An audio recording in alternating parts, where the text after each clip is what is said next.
All right, so what's up, guys? I got a friend with me today, a new friend, the Maverick approach, and so welcome to the show, Maverick. How's it going? It's going well, man. So I said Maverick and I became friends on Instagram, and I think we post similar content as far as like exposing evil and stuff, conspiracy theory stuff, and I was on vacation this week, as you guys know, and we had my premiere to my last live streamer, and big news happened. The Big, president, the former president, maybe future president, got shot right in the middle of the live stream, and I was just, so so I was kind of like at the beach, wearing flip flops, so I wasn't ready to to go right on the street and then start talking about it. But my new buddy Maverick, he's been looking into this, man, and it. First of all, Maverick, just tell us about like who you are and like kind of like why you started posting stuff on social media, and then we can kind of get into the Trump stuff. yeah. So Maverick Approach is my brand. I have a podcast. You guys can find me on YouTube, Instagram. Most of my followers are on Instagram. And yeah, I just kind of just fell into this. I started speaking out on kind of what is happening. A lot of weird stuff has been happening, especially over the last, I would say, year and a half, 2 years, really 4 years, because we all know what happened in 2020. But I feel like that was a great awakening. And I feel like, I've always thought, this way and had alternative ideas, and just started to turn on the camera and started to speak some truth, look into things, because there's a lot of weird things going on and a lot of fake news and misinformation. That's the age we're in. We're in the age of, it's crazy that we're in the age of information, but along with that, there's so much disinformation. So I think people like you and I have to at least bring some questions up, and that's kind of what I do. I just make sure you guys question everything. So I bring up certain topics, and have some discernment along with that, and present you guys with the end goal of at least opening your mind to at least questioning things. So that's what I do. I love that. Actually, that's kind of a breath of fresh air to me, because I feel like that a lot of these situations, it's really like I feel like that people underestimate themselves. I Mhm. think that they trust people because they underestimate themselves. They don't think that they could figure out things themselves, and that's why I was like, when I just started looking into some of these things, I just I was inquisitive, and I felt like when you start to go look, the answers are not that far away, Right. and it only takes a curious mind. And I think that that's what I really try to do. I've tried to do in my videos is just ask questions, because I feel like a lot of these like conspiracies or these hard truths are they're only going to be accept them when they accept it themselves. Like, I can't tell you what to believe, and this topic specifically, I started to unfollow people.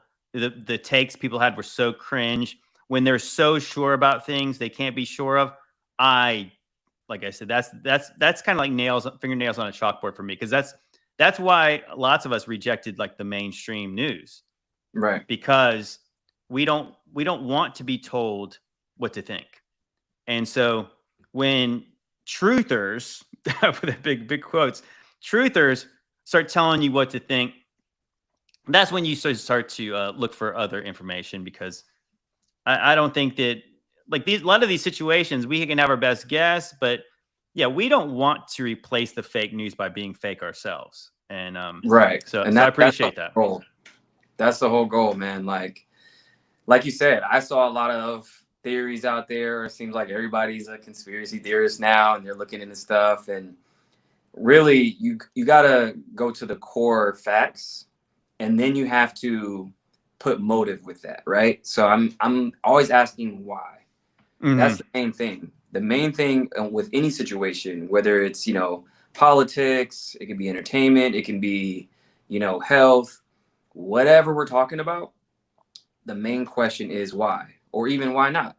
But ultimately, with this whole situation, I'm asking why. People were saying, "Oh, it's staged, it's fake." Okay, but why? What's the Right. motive? What is the motive for him to stage it? I think it was planned. There's a big difference. People were saying, "Well, it's staged and fake are the same thing." stage insinuates this is completely fake. And that's the thing. There's collateral damage because people did, pass away. So it's a very real situation. But at what angle? What are we talking about? What side was it planned on? Who's involved? And what's the motives? Who benefits from all this? These are the questions we have to ask.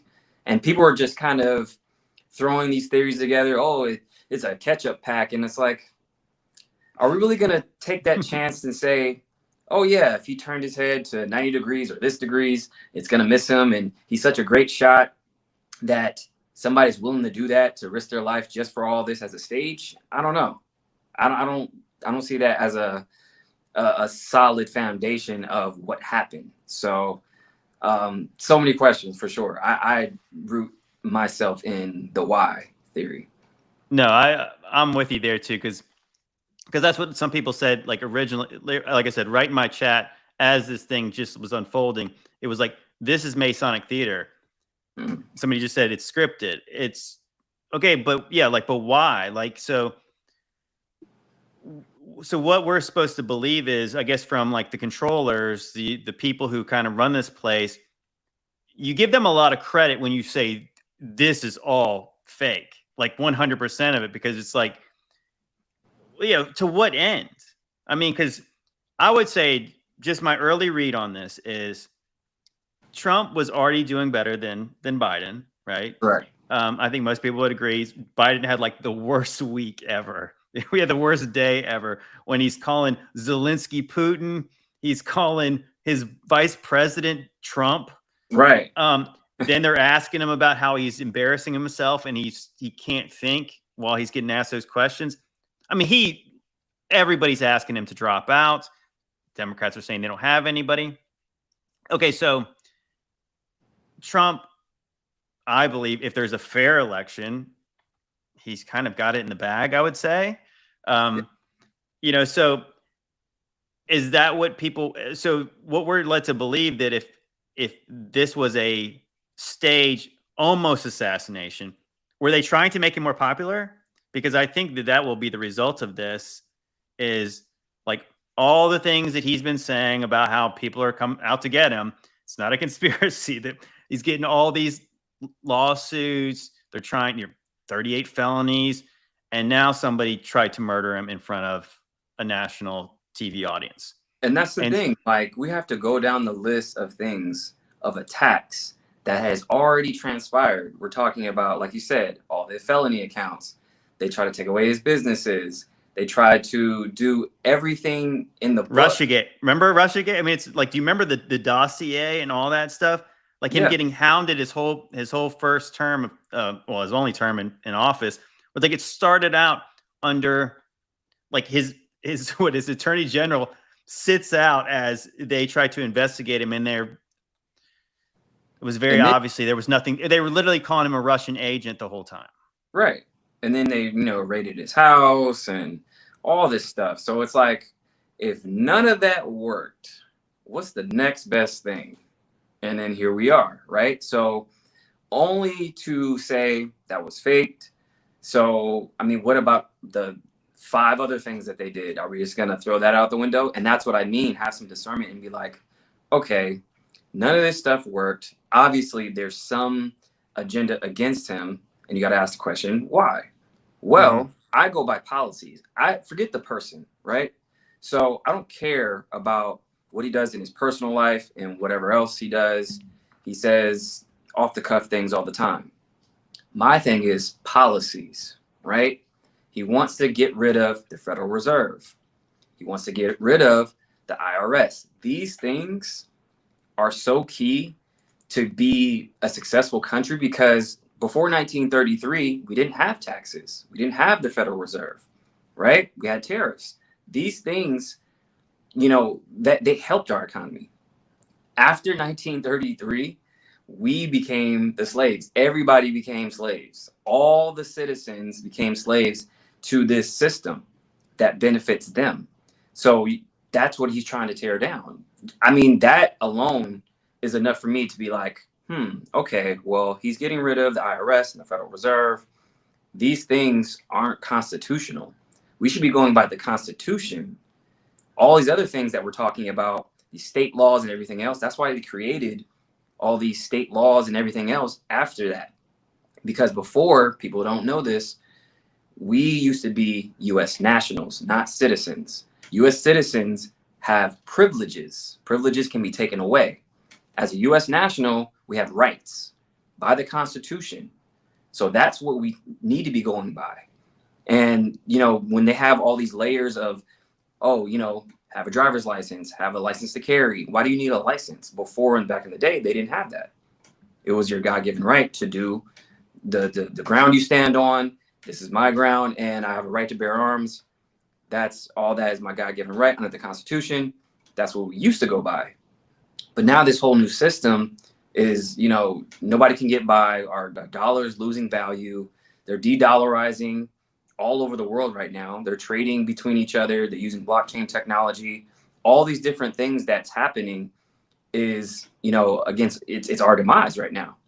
So for our only last hope is to fix ourselves internally and then move forward from there. Because I mean, how can somebody survive on, you know, the salaries that they have now? Like, he's trying to get rid of the taxes on tips.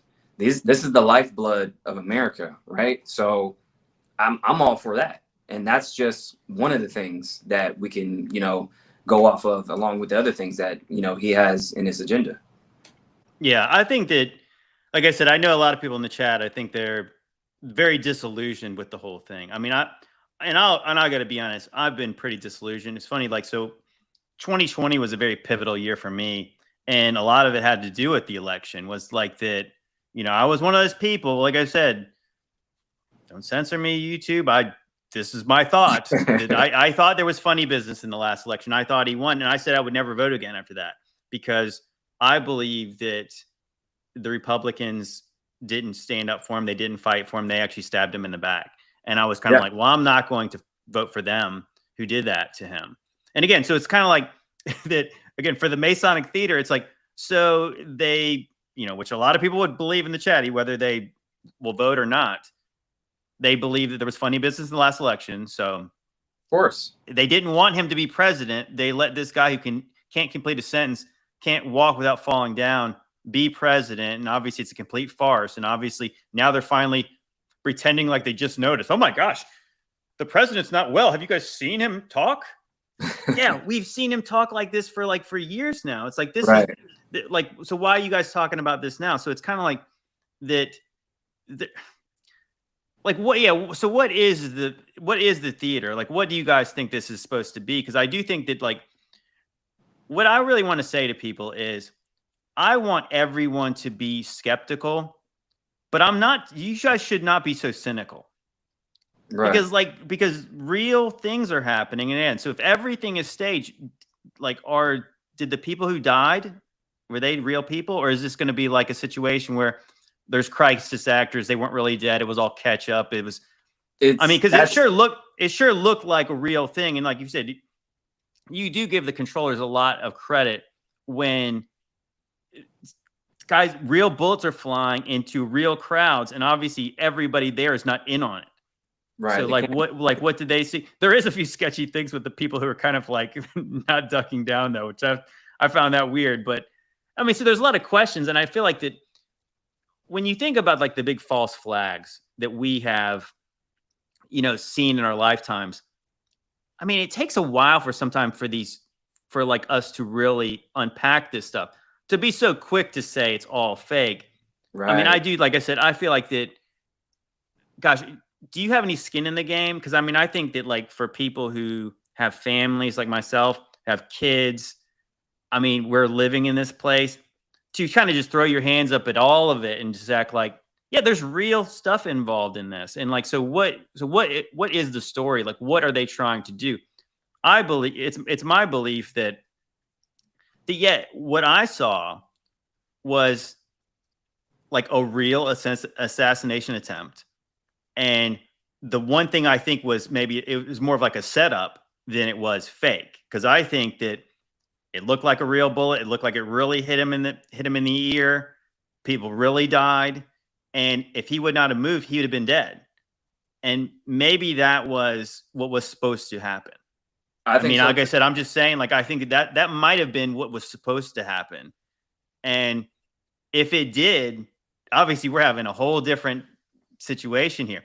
And obviously, like again, so like we get into like the funny business of it, but it's like this 20-year-old shooter who's got like no background other than he donated to some progressive PAC, also was a registered Republican, was not even old enough to vote in the last election, does not have really any like he's like so he's here and he's gone and he's some kind of lone wolf. And now it's like, well, I guess we'll never know. His parents are behavioral therapists. And he's a terrible shot. He failed like his rifle test and all that stuff. And like this is what I think. I think that, well, for one, again, going back to the facts, he was spotted 30 minutes before, right? Like people were telling him there's video footage of, rally goers pointing him out 30 minutes before, right? He's getting up, then gets down, so all this other stuff. Then the counter sniper sees him and waits for minutes, 3-4 minutes. And then he said, "Oh, I was instructed not to shoot." Why? Why weren't you taking action? Why was the ladder there beforehand? I went to a rally. I went to the rally in Miami right before this one. The security, and this is firsthand, I've seen the Secret Service. There's no bags allowed. There's no purses. There's nothing. You can only bring your phone. That's it. So the security is airtight.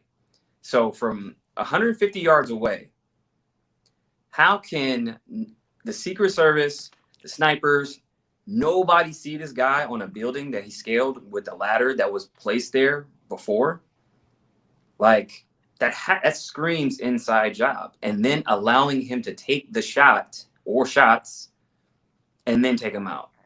That's how they killed him so fast, because they knew where he was. They saw him, and then he missed, and then they took him out. So like you said, like this thing was planned from the inside. Personally, I don't think Trump was in on it, because like you said, real bullets were flying. Who's going to take the chance and be like, oh, okay, hey guys, so when I tilt my head this way, I'll make sure the bullets fly this way. You can't.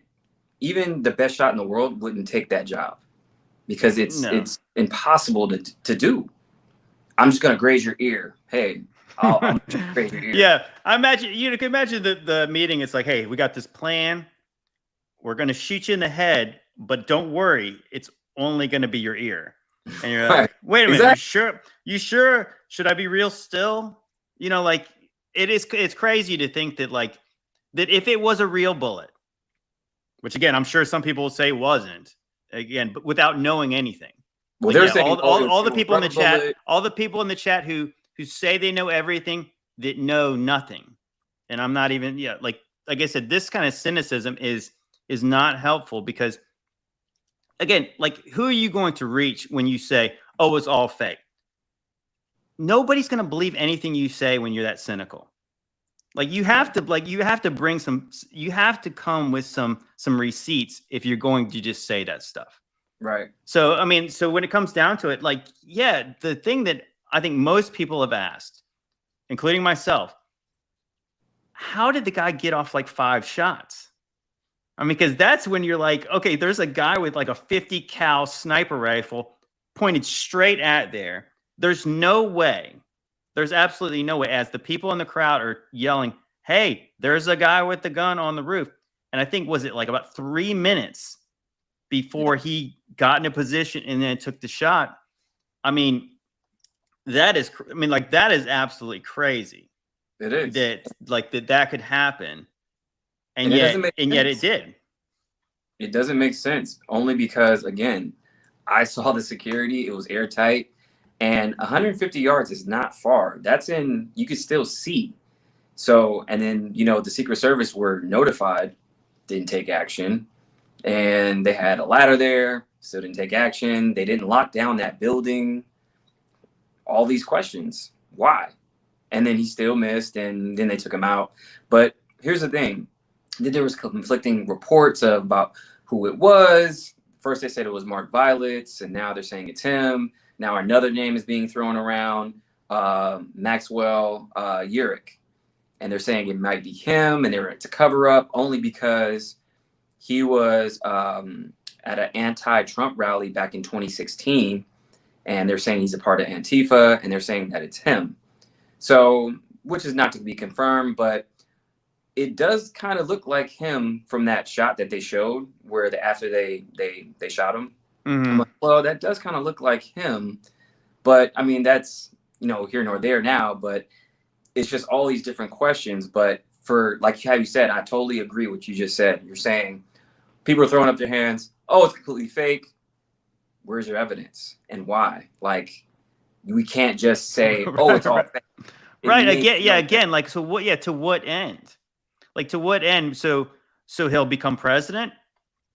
I would say that if that's what they wanted, all they would really have to do is, I don't know, not rig this one, because I think he was looking pretty strong going into the election. So what would this have done other than, I mean, I think, this is my personal opinion.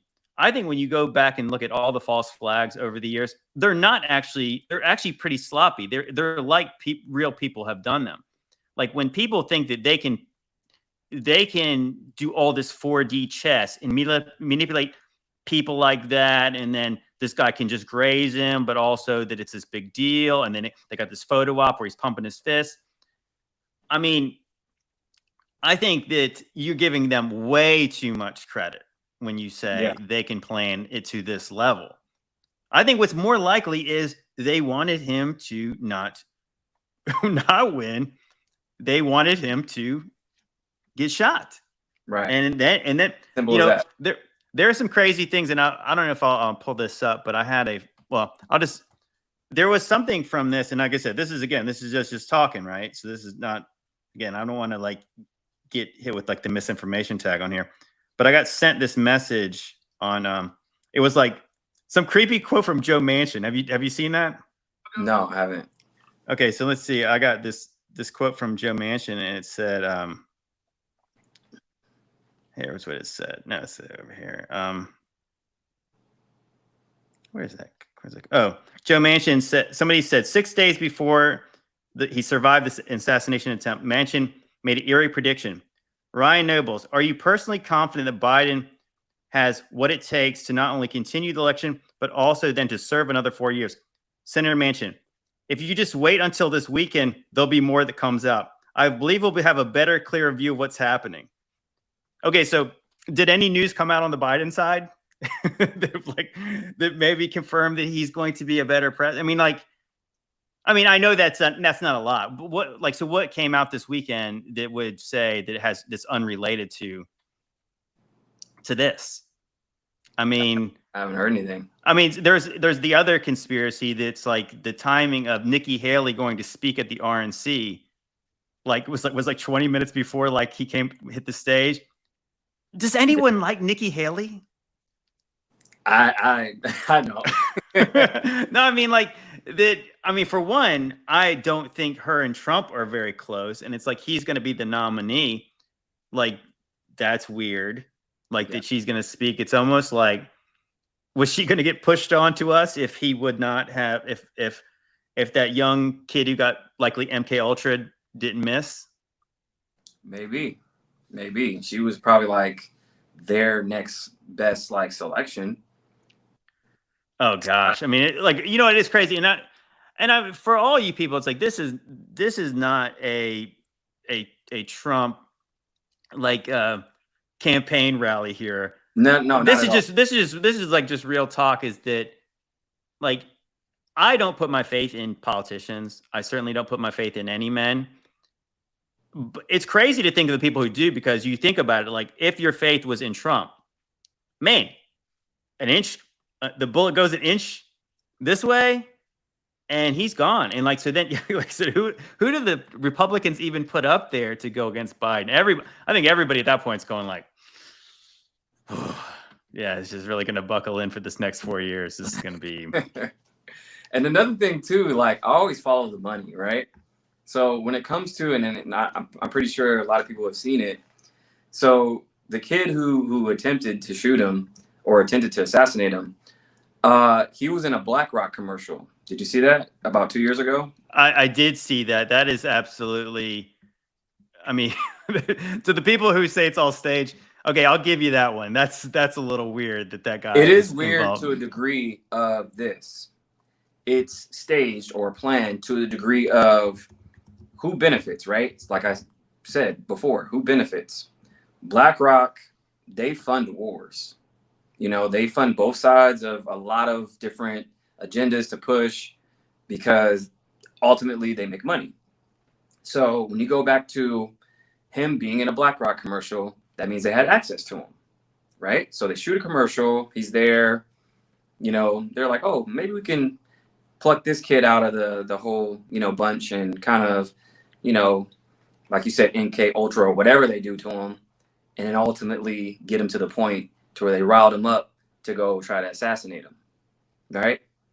Now, what is BlackRock involved in? So if you notice, they are heavily tied to tokenization of stocks, crypto, all these different things, right? They're starting their own stock exchange in Texas. That's going to be a tokenized version of the New York Stock Exchange.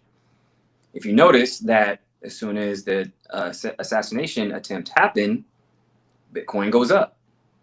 Who profits? They do. Yeah. They have these ETFs.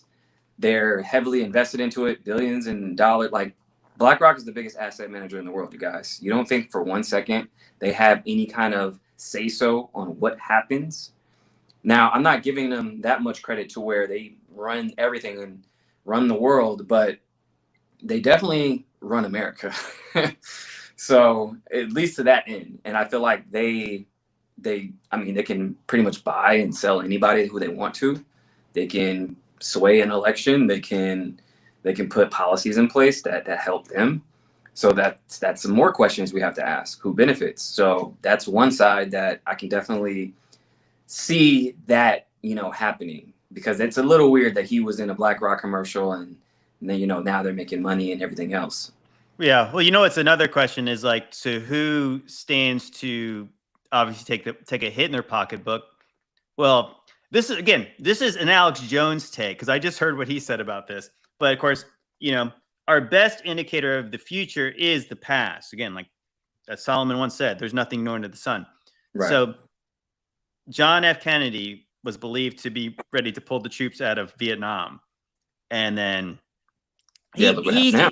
he made some serious enemies on like with a lot of people, but Right. yeah, when he was really threatening the war industrial complex is likely what got him dealt. So if you think about it, Alex Jones said that Trump was talking openly about taking us out of the war in Ukraine, like stop Right. funding that. And so if you really think about it, that has obviously been not only the baby of the left wing, but also the Republicans too. They've really been pro war in Ukraine. So of Right. course, if he did that, is that a reason why? I mean, obviously that could be a reason a lot of people would want him out of the Yeah. picture. And so but I want to go back to the guy. Let's just say for 1 minute, it was the 20-year-old guy who did it. What again had 3 names? Isn't it interesting how like all these assassins have 3 names? I brought that up and people Just gave so me hell weird. for it. Like people were saying like, oh yeah, everybody has 3 names. I'm like, well, I know a lot of people who don't. So Well, a lot of people have 3 names. A lot of people don't get called by their middle name. well, they're saying that the argument is that being that you have to identify somebody by their name, it's like, okay, we already know who he is, right? So why do we have to keep calling him by his 3 names? That's my whole thing. They're purposely like using symbolism to be like Thomas Matthew Crooks. Okay, we already know who he is to identify. So they're saying, well, what if there's another Thomas Crooks that they can cross-reference him? Maybe it's him. Maybe it's him. We've already ID'd him. Okay, so what's the point of still calling him this? So we have John Wilkes Booth, we have Lee Harvey Oswald, and now we have, you know, Thomas Matthew Crooks. just on the symbolism side, okay? Like, and I definitely believe that they use symbols and numbers and all these different things.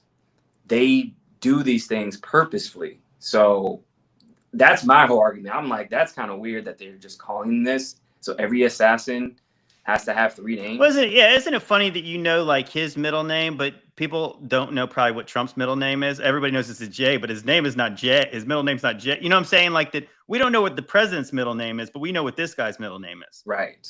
I think that's a little weird. But you know what I found interesting, again, to go straight to my conspiracy research. So when I saw the kid and I saw a picture of him, yeah, he looks like he got bullied, obviously. And he's got hardly any background. Like, again, like, so he's basically a ghost. What I found interesting, his parents are behavioral therapists. And I couldn't help but think, oh my gosh, this sounds like some MK Ultra stuff. Where so you think parents, and then they kind of, did like something to him, or they got him in a program? Well, I mean, I'm not saying. I'm just saying. I'm saying, like, when I heard behavioral therapist, like, what does that mean? It sounds like to me, I'm obviously very skeptical of psychology and all that kind of stuff. So, I mean, I'm thinking, like, I know what, it depends on what they're doing to correct people's behavior. And is it through medication, which obviously could they make them more suggestible? I mean, yeah. I mean, it's like I said, to me, it seems obviously the motive for this kid when I find it's very, very suspicious that this kid does not have a social media presence. He hates the president so much, but he hasn't ever talked about it on Twitter. You know what I'm saying? True. Like that, like every kid gets a phone these days and like they're all over social media. And you're like, you got this much vitriol. You're not looking on the internet. And because it's like, just like every normal person now, you're on the internet. Otherwise, if you hate Trump so much, you're reading about him, right? There's an article. Do you want to get in the comment section? I mean, like, how hard is it to not do that? So you don't want to have an account. I mean, to me, it's like when I heard the shooter was dead, I thought, well, there you go. Now we'll never know. And it's like, so the trail goes cold. It's this lone wolf. If you were trying to MK Ultra somebody, well, that's exactly what you'd want. You'd want something where there was just like, there's nothing to research anymore.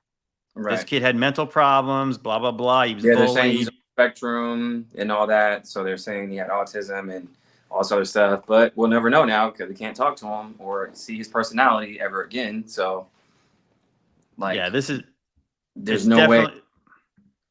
Oh yeah. I was going to say this is definitely like, what you'd want, how the trail would just go cold like this. And to me, that's very suspicious is the fact that, yeah, like for one, yeah, again, so you waited so long to pull the trigger as like the Secret Service did, but then he's still dead. And then, so you don't have, you can't question him later. Yeah. And another thing too, is that, again, going back to the plan thing. So another weird thing that I found is George Soros's son. George Soros's son. He tweeted earlier this year, talking about inflation and crime, and he had 2 pictures. He had a picture of a window that had a bullet through it, it was shot. Then he has another picture where somebody was holding up money. And the money added up to 47. Okay. So put 2 and 2 together, like, okay, so Trump would be the 47th president if he wins. His agenda is 47. And then I also found, remember the game Hitman? The video game? I remember the game. I never played it, but I think I know what you're talking about. Okay, so the video game, the bald head guy, he was a hitman. His name was Agent 47. So I thought that was, I'm like, okay, so Hitman 47, that's again with the symbolism. So for him to post that, it was so odd. And you guys can find it on my X account or my video. I thought that was weird too, because going back to who benefits, George Soros. You guys know his background. If you guys don't know who George Soros is, go do your research on him. He funds a lot of stuff as well. Same thing with the Black Lives Matter movement. All these different things he's been tied to, and a lot of companies that he's invested in, and even with the stuff with the Haiti stuff, that whole fiasco, they have their hand in a lot of stuff. So I even saw that, and I was like, again, with the symbolism, that was pretty odd. Yeah, that's interesting. What the one thing I go back to, just like, so here's what we know based on what the mainstream has said, that I heard this. So there was, I guess, was it 4chan? There was a guy who claimed to be the sniper, and he said that he had him in the sights for 3 minutes. He was told not to fire. When he did, he killed the guy. He was arrested, and well, I supposedly that's been debunked. That's not true. But where the real question is, I think that a lot of people have wondered, it's like, but how long did they have him in his sights? From what I read, that the Secret Service does not ever have any orders not to shoot. If they see a target, they can neutralize them at any time. So that's what we're told, is that they all had the ability to, if they saw him and they saw a gun, they shoot. But yeah, so as people said, I think it was like 130 yards is what I heard. Yeah, so just like a little over a football field away, right from there. And and a lot of people said with an AR-15 in a laying down position with the gun steady, they say that's an easy shot. You know, I mean, it could have been like the shot where he just moved his head. I mean, like literally again, whether you guys think it's his theater or not, he did slightly move his head right before the bullet went whizzed by his head. So it stands to reason that a guy with a 50 cal sniper rifle, you can imagine the scopes they have on those things. They probably could count all his eyelashes if they were looking through that thing. So like, how did they not? But according to the mainstream take, there was no order not to shoot. There was no like there. And so like was it Cheadle, the woman who's the head of the Secret Service? She gives no press conference afterwards, saying she's very disappointed, but it's really like they really don't have any plans to fix anything other than they're going to strengthen their support. I mean, gosh, it's like whatever that means. Yeah, whatever that means. Of course, gosh, you would think that if you were Trump, and if you don't believe this is theater, and Trump's an actual person who got shot in the head, then if it was me, wouldn't you say, I'm going to get my own security now? Like, you know what? I'm going to hire some, if we can hire mercenaries as the United States government to go engage in wars overseas, couldn't he get his own security? Because I would say that the idea that they're trying, like, now they're saying the Secret Service is like laying some blame on the cops, should have had the building, and you're just like, oh, they're saying that now. Oh. Well, I think they were saying that like generally they're supposed to work with law enforcement, but at some point somebody's got to be in charge, right? So you think you'd have some kind of head of a security who would say, this is not safe. We have not secured all the places, and we're not going to let you go on stage until for them to say orders, not orders. So if that's the case, and they were saying like, oh, I didn't have orders to shoot. I mean, who were they taking orders from? Like, if that I think what they were saying, this is what the news articles say, because there's a lot of people who's saying, which makes sense, that they were not allowed to shoot because, again, they had to have the guy in the sights. If that guy had Trump in his sights, then they had him in their sights. Yeah. And we're talking about them plural, not just one guy. So they would have had multiple people who could have took him out. So what we're told is there was no stand down order to them. That's what they say. Now the real question is then why did which makes it like how did they not? It makes it almost worse, because it's like you don't have any orders to. If you have free range to take out whoever you need to take out, and you still didn't take them out, okay, so why? Like, that's the even bigger question. It's like, if you have somebody in your sights with a gun, direct threat, and you have the green light, why aren't you going? That makes no sense. And then on the other flip side, oh, somebody said we had orders not to shoot. and that makes it suspicious already. Who are you taking orders from? Like it's a lot. But either way, it just doesn't look good because you had him in your sights and you didn't take the shot. So that's why I think it was planned, because they're allowing him to shoot first and then they took him out. He got shots off. I think it was like, I don't know if it was like 5. I think it was like somebody said between 5 and 8, right? Something like that, right? That's a lot of shots. That's a lot of shots. He shouldn't have got one. That's he should not. He should not have got one. I mean, I made the case that it's like, I was talking to my brother today, and I was like, how often do you see a news story where a cop shoots some person? Oh, he was reaching for his pocket. Yeah. So you can reach for your pocket. Some kid gets shot in Ohio that's got a toy gun, right? Yeah. So that happens, and and a lot of times I'll give these cops some grace because it's like it's a dangerous crap job, but that happens all the time. I mean, very clearly they know this guy's got bad motives. There's literally people in the crowd saying, "Hey, he's got a gun. He's got a gun. He's right there. He's right there."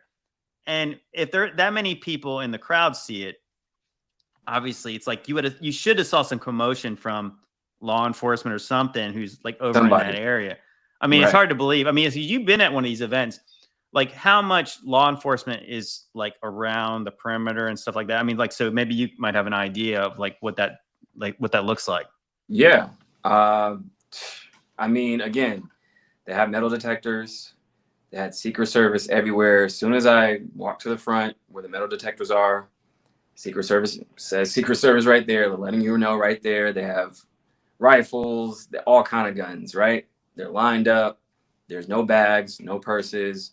You can't bring in anything concealed. The only thing you can really bring is your wallet and your phone. That's it. Even if your girl have a purse, no purses, nothing, right? So you go through, they're surrounding everywhere. And I went to the one at Doral. So I was at his golf course in Miami. There was security everywhere. And I'm pretty sure security I didn't see. So there's guys standing on the ground. There's guys behind them, in front of them, behind us, on the sides. Like everywhere I looked, there's guys patrolling. So they're again, airtight security. So I don't know how that happened when you're on a building with a rifle and there's a ladder and everything else. They get there days before to scout everything, to see every possible scenario. That's what I heard from like, a lot of people who had like snipers, who had like obviously professional soldier snipers. Like I'm sure there's one that's been doing the rounds on TikTok and all these social media apps. Yeah, saying that exact thing, that like this could not really happen based on them all knowing where you would get the best shot from, where you'd have line of sight. They would have identified the places where you could shoot from. Obviously, something again that would have been that easy of a shot for one of these guys. Yeah. And then that's what I mean, like just seeing it firsthand. And that's the thing, when people are saying it's staged, fake, bring some evidence and some concrete facts, and then we can have that debate. Because otherwise, like I've been to a rally, I've seen it. I've seen how strict they are, like they weren't playing any kind of games. Like if you even looked the wrong way and you had something going on fishy, like they're on it. Well, I would expect that's the way it would be. I mean, you think about like these days, like I go to places, you go to places like the Hoover Dam, and I got to go through metal detectors to go through the Hoover Dam. It's like, can you imagine obviously what you'd have to do some damage at a place like that? Like, yeah.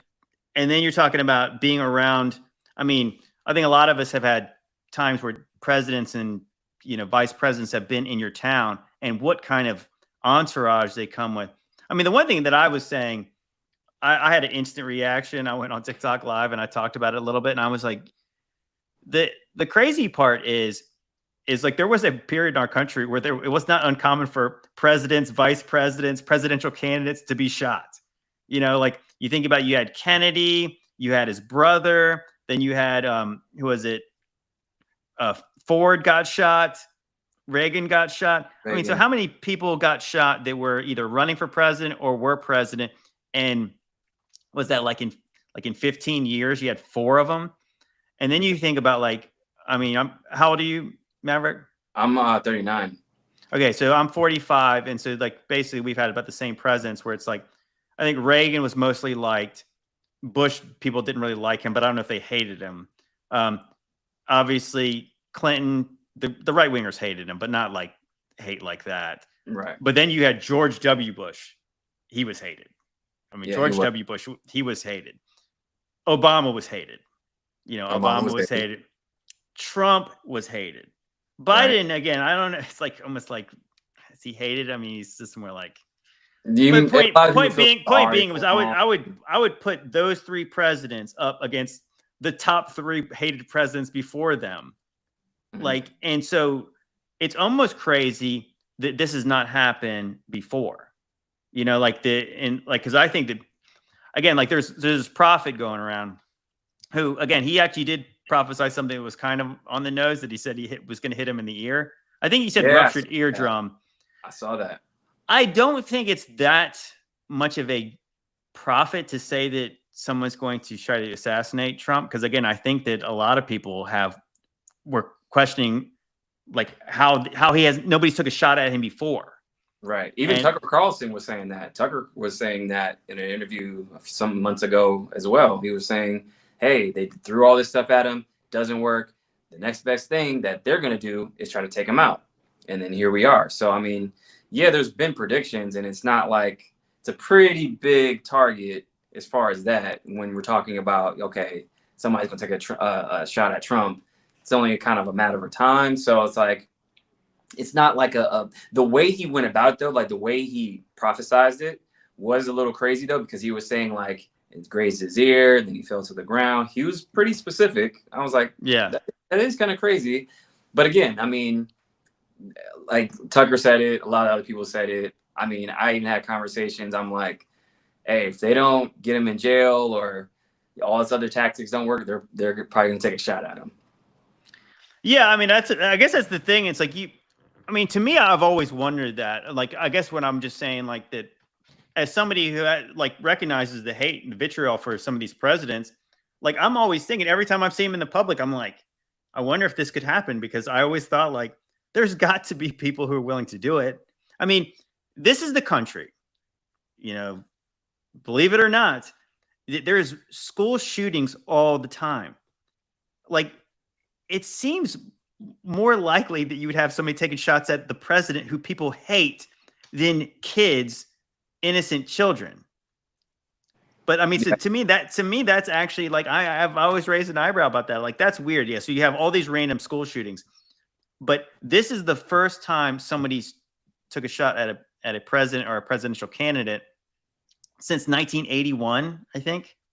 Yeah, it's been a That's while. that's crazy. You would think you'd have news at least of like them foiling some plot to shoot the president, or maybe they do, and maybe supposedly they don't put that in the news. But I mean, I think that to me, I was saying, what's crazy, and I don't know if you've ever heard this conspiracy, Maverick, but I mentioned this the other day was that I learned this one, and my dad, this blew my dad away. Was no pun intended. Was that Ronald Reagan? So Ronald Reagan gets shot in 1981. He's almost like barely just president. Like he just became the president, and he gets killed by John Hinckley Jr. Right. So I guess that's three names. That three names because we got Jr. in there. Oh yeah, there we go. Right. So John Hinckley, and so what we're told is that the reason he shot Ronald Reagan is because he was trying to impress Jodie Foster. I actually heard the news just parroting that. And they're saying that was one of the only non-political assassination attempts. You're like, all right, guys, again, like talk about fantasy. No, he did not shoot him because of that. Yeah, I haven't heard that theory. You never heard that? No, that's literally if you go look it up, John Hinckley Jr., that will be like probably the first or second line. Oh, he shot Ronald Reagan because of Jodie Foster, because he liked some movie she was in. Oh, wow. But what's very interesting, and talk about follow the money and follow the connections. So John Hinckley was of the Hinckley family, and the Hinckley family was very influential in Texas. They were actually oil tycoons. They had like this big oil business. And guess who they were friends with? Oh. They were friends with the Bush family, who was also big into oil in Texas. Got you. And literally, John Hinckley's brother and George H.W. Bush, the vice president at the time's brother, was out to dinner that same night that Ronald Reagan got shot. Oh. Now, Sue, who benefits if Ronald Reagan dies in 1981? Damn. George H.W. Bush becomes the president. Right. And now when you think about it, to the level of how scary that is too, it's like that George H.W. Bush was the head of the CIA at That's some another point. thing. I was going to bring that up. He was the head, and he was also, there's pictures in Texas, and people do not say it's not him or it's not him. There's a picture that a lot of people believe that Bush was in Texas when Kennedy got shot. So a lot of people believe, this is alleged, but a lot of people believe the CIA had something to do with Kennedy's assassination. Of course. Later, the head of the CIA is the vice president. And if John Hinckley Jr. obviously hits again an inch off or something, George H.W. Bush becomes the president. And I thought, what's crazy when you think about it? Can you imagine the level of fear in that town, knowing that they took out a popular president, and then potentially, they could have tried to take out another very popular president?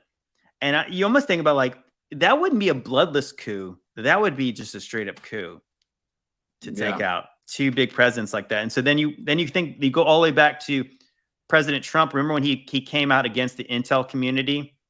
Mm-hmm. And Chuck Schumer was like, "Ooh, he shouldn't have done that. They can get you 6 ways to Sunday." And you're like, that sounds very ominous. That sounds like a threat. And Definitely. then and now you think about all the stuff that's happened since then to Trump. Whether you believe it or not, it seems like Chuck Schumer was not kidding. Yeah, I mean, all roads are pointing to that, right? So, like, again, with all the list of things they've done, and then his policies directly affect their agenda and their system, you kind of have to look at, the writings on the wall. Again, going back to the money, he wants to get rid of the Federal Reserve and IRS. That alone is enough. And potentially stop the war. And stop the war. They already given $200 billion to Ukraine and counting. And that is a whole nother can of worms that we can go down. But look at all these things that he threatens, and then ask me, is this still staged? So we can have, like you said, all these school shootings, right, to random kids, which is horrible, but somebody who is very polarizing, they don't want to take him out. Like, we have to ask a question like that. That's a pretty low, that's like very low hanging fruit, I would say, if anything. Yeah, So, for sure. Did you guys see? So some people in the chat were talking about this, and of course I'll just have to post this because, let me see. Oh gosh, this card's going up in value on eBay. I'm going to share my screen right here. I'm sure you've seen this. Is it a Trump card? Yeah, it's the Illuminati card game card. Oh, Illuminati card game. I touched on that. Yeah. So enough is enough. So if you guys don't know about the Illuminati card game, I did like a 2-part series on this already. Illuminati card game has predicted like almost every major event in the last 30 plus years. That right? definitely, I gotta admit, that does look like him. That looks like that does look. I mean, and I'm pretty sure you've read it to people, but it says anytime, any day, our snipers can drop you. Have a nice day. What are the chances, you guys, where it says enough is enough? It looks like him, and we're talking about snipers. That is crazy. And that card game, I'm telling you guys, has predicted everything from COVID, Black Lives Matter. It predicted 9/11. It predicted so many things. Like, I've been trying to get my hands on the original set for like the longest. So I may have to go to eBay to go buy the original set. But that game, I'm telling you guys, has predicted everything. Even when the guy who shot up Doral, I don't know if you guys remember this, the whole thing with the Diddy case. Back in 2018, I believe, the guy who shot up Doral's Trump's golf course. He did that to get attention, to spill the beans on Diddy and the Boule and then Illuminati and all this stuff that happens, right? He even talks about that game. You were saying the Illuminati card game predicts everything that is going on today, which is I thought was crazy, because even when his little deposition was happening, he was saying, you know, I was Diddy's sex slave and all this other stuff. It sounded crazy back then, but now seeing that everything that happened with Diddy, it comes to pass. So that's another thing too. The charismatic leader. Yeah, that's a little bit. That one's a little bit much too, right? You got the charismatic leader, a blonde-haired guy. 2 for 2. His hair looks a little bit more tamed than Trump's hair, though. And I don't know if you've seen this one. There's a card called the imposter card. Have you seen that one? Oh, the imposter. Let me see. I'll try to find that. The imposter card shows a president who has white hair. One of them has brown eyes. The other one has blue eyes. One has a mask on, and he's being an impersonator to the original president. Okay, so who does that look like, and who do we think that is I think is an impersonator? Because honestly, I think that's not even Joe Biden. Joe Biden died back in 2018. If you go on Ancestry.com, it shows that he actually died in Guantanamo Bay for crimes against humanity, and his resting place is in Arlington, Texas. You think that? Okay, so here's my question about that, because like I said, I'm kind of open to the idea that because I did a video about this, about Joe Biden looking like he was wearing a mask. I'm telling you, that's not him. You can get a good deal on that card. That other one was $1,500. You can get this one for about $1.50. Oh, there you go. I need the whole set, though. I need the whole set. No, but so yeah, you have Joe Biden like looking like very obvious, like that somebody did a really good video on Instagram, and they were showing like Joe Biden within like 1 month. I think it was like each picture was within like 2 weeks of themselves. And yeah, it was insane, like how like you could see like his eyes look kind of like weird. You know, he's got like the weird stuff with the neck. Yeah. Like I'm open to the idea that it's a mask, but all right, somebody who said Jim Carrey, no. Yeah, a lot of people say Jim Carrey. And here's another I know one person who's obsessed with Jim Carrey. No, I don't think it's Jim Carrey. For one, it's like, okay, here's my question. Why would they get an imposter who can't complete a sentence? That's the whole point.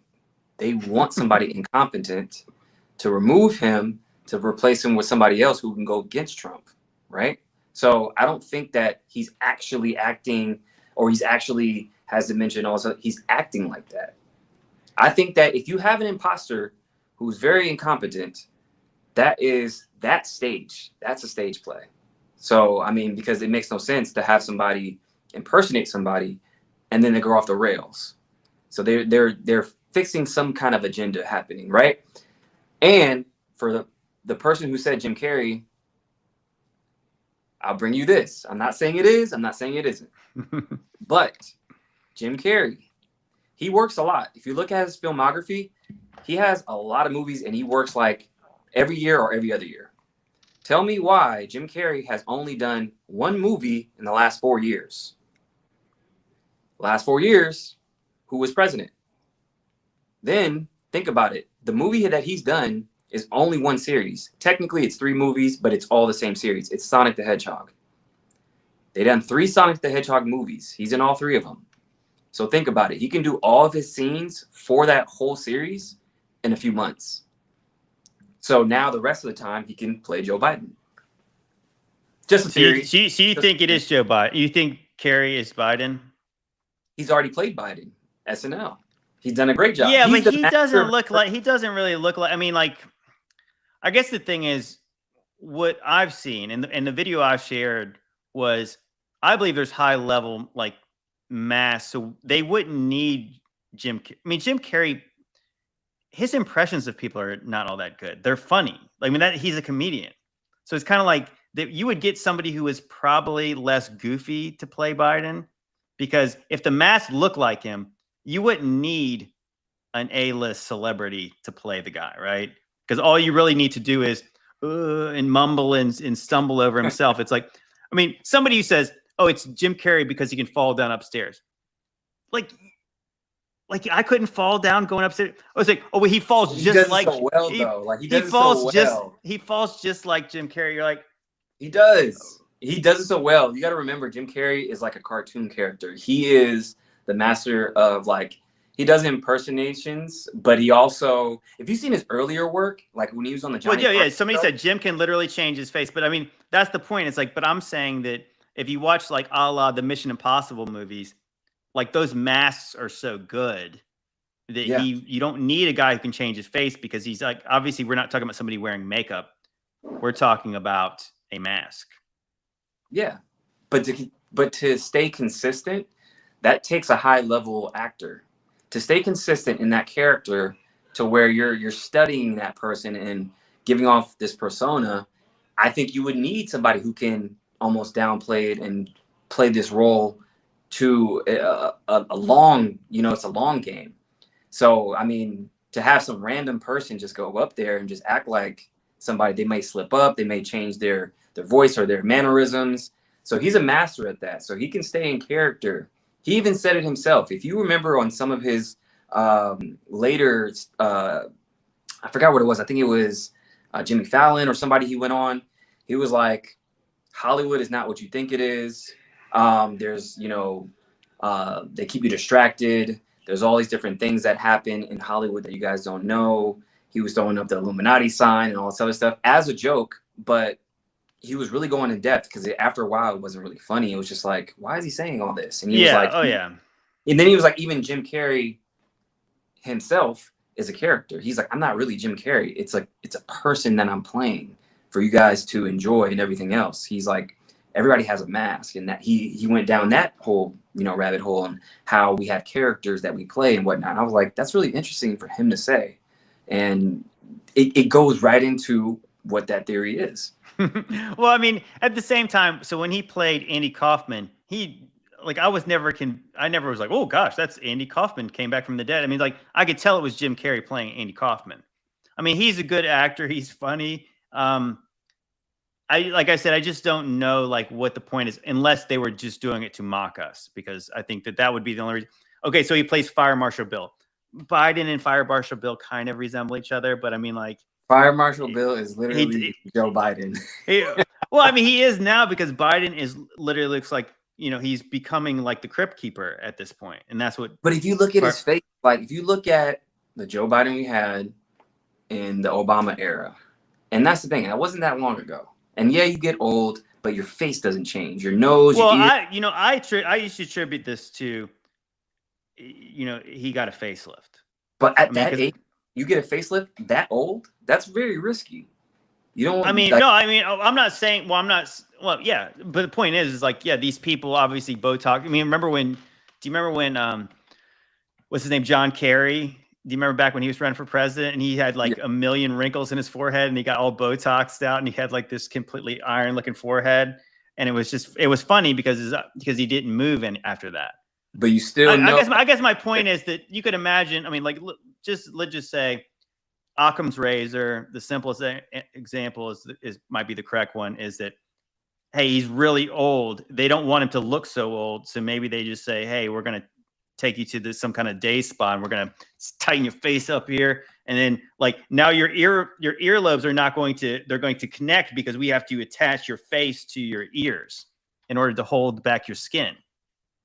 I still think look like him. That's the thing. Even when you have facelifts and all that other stuff, you can still tell that's the person. He looks completely different. And I've done a video on that too. I've done a 2-part series called Joe Biden Isn't Real. And there's so much evidence to where it's like, it's very overwhelming. Same thing like with how I said with the ancestry.com. That thing was weird. I'm like, why does that say he's not here? He just doesn't look like the same guy. He doesn't sound the same. There's so many different things, and I think that is a character.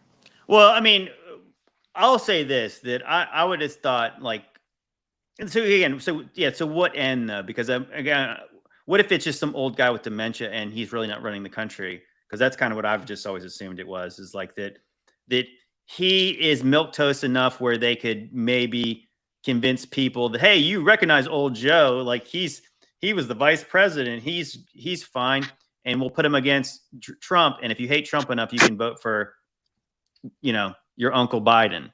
And that's kind of what they've done, because I would think that if you would want to put a mask on somebody, you might make them more likable, because again, like, so now we're coming up to this, another election, and it's like, well, maybe don't make him act like he can't speak when they're in a debate, because again, like, so if they, like I said, so the why is important here. So Jim Carrey's up there. He's like, hey, Jim, do you want to answer the questions correctly? Do you want to like, can you put up a little bit of a fight against Trump? Because otherwise, yeah, because now we're talking about like 9D chess. We're gonna fake killing Trump the next week. We're gonna make him look completely like a moron during the debates. We're gonna make him call Zelensky Putin, and we're like, I think. Okay, so what? Yeah, to what end?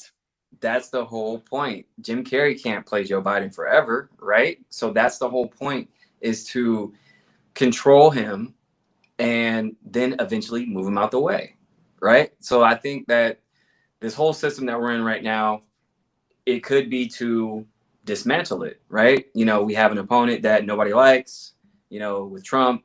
We have another old guy who's acting, he has dementia and everything else. So let's go ahead, puppeteer him for as long as we can, then move him out the way, and then either put another candidate in place or get rid of the whole seat altogether.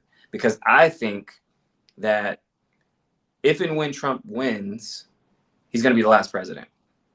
And then if there is an election, I mean, that's the outcome. Wait. So what do you mean by? Wait, I want to hear more on that thought. So what do you mean he'll be the last president? The last president until what happens? I think he's the last president. I think that after he becomes president, if he becomes president, I mean, because we don't know if there's going to be even an election, because that's another theory I think too. I don't think there's going to be an election. And this falls into my theory as well, because they tried to take a shot at him. I think, he's going to be the last president only because of what he represents and what his agenda is. And that goes against everything that they want, right? So from there, they have to completely dismantle the seat so it doesn't happen again. It'll be some type of, hey, maybe the Senate just runs it, or whatever the case may be. Maybe 10 people at the board is going to run the country now, not just one guy. So because they want to prevent that. And then you go into martial law, then you go into Agenda 2030 with one world currency. You own nothing and be happy. All that can play out if we get rid of the presidency. So, and then if you go into, the Trump time travel theory. Wait, what? Yeah, there's a theory. If you guys look at a book called The Last President. It was the Baron Trump thing. The Baron Trump. Okay. His mentor was named Don. He lived on Fifth Avenue, all this other stuff. He was a charismatic guy who became president. How, like, what are the chances, right, of all that being written over 100 years ago, and then all that's playing out today? And you guys got to remember, Donald Trump's uncle worked with the government, and they stole a lot of Nikola Tesla's work after he died. They confiscated a lot of stuff. So I think they took a lot of his technology. And who knows what they had access to. People really think that, it sounds crazy, but like, again, I look at the facts. What are the chances that, a book, like there was a 2-part series. One was called Last President. I forgot the other one was called, but I think that's going to happen. I think he's going to be the last president.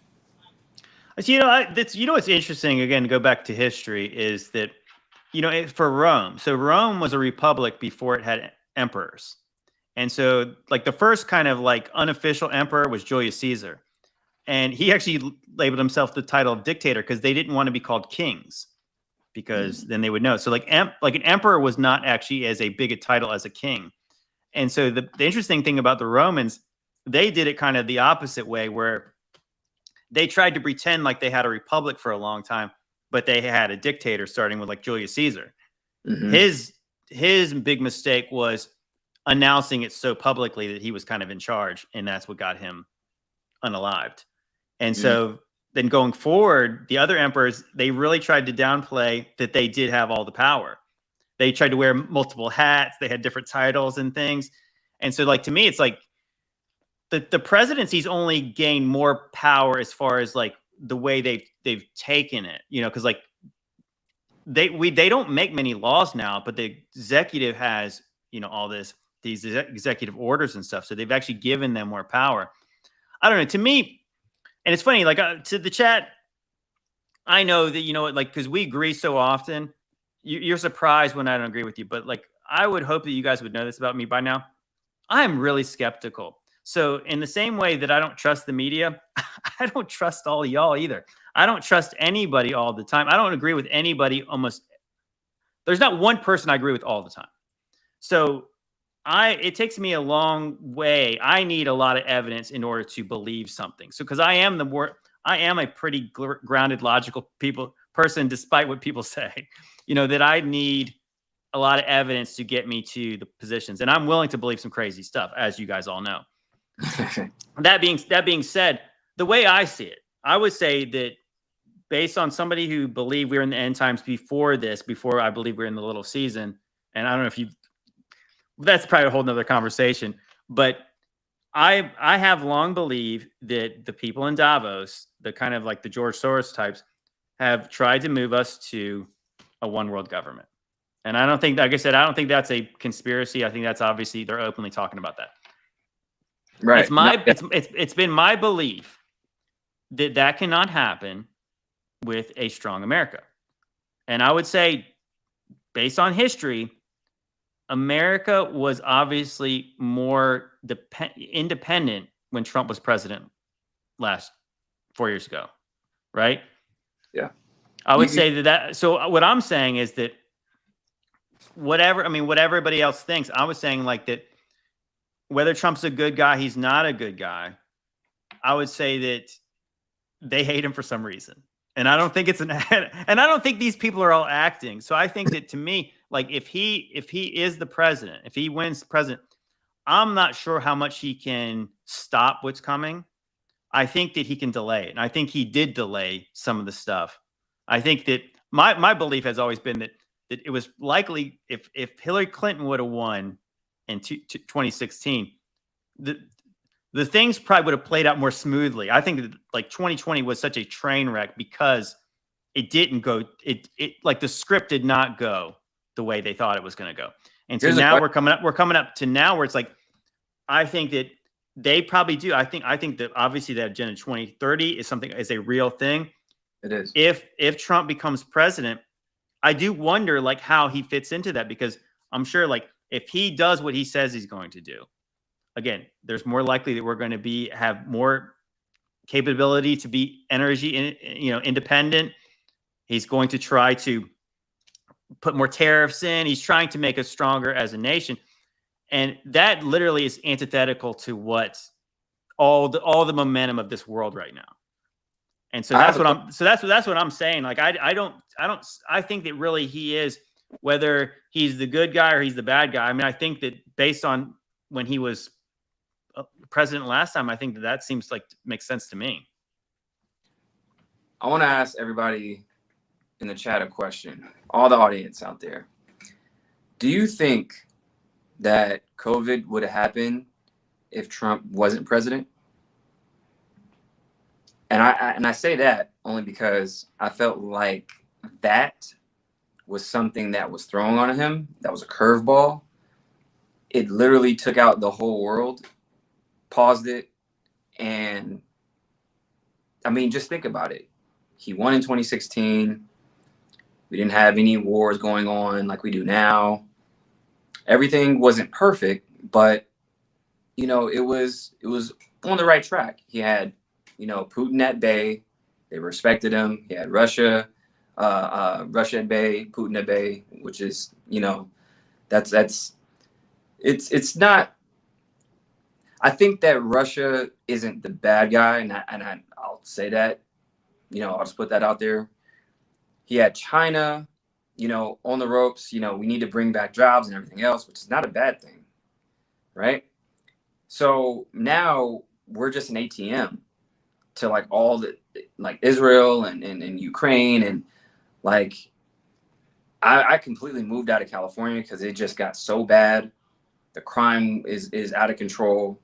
Like all these different things, I just line up everything from like this 4 years to this 4 years. And again, it wasn't perfect, when he was president, but I just look at all these things and I'm like, okay, so why did 2020 happen? That had to be some type of curveball to, end his presidency, to make sure he wasn't reelected, right? They're like, oh, you handled that so terribly.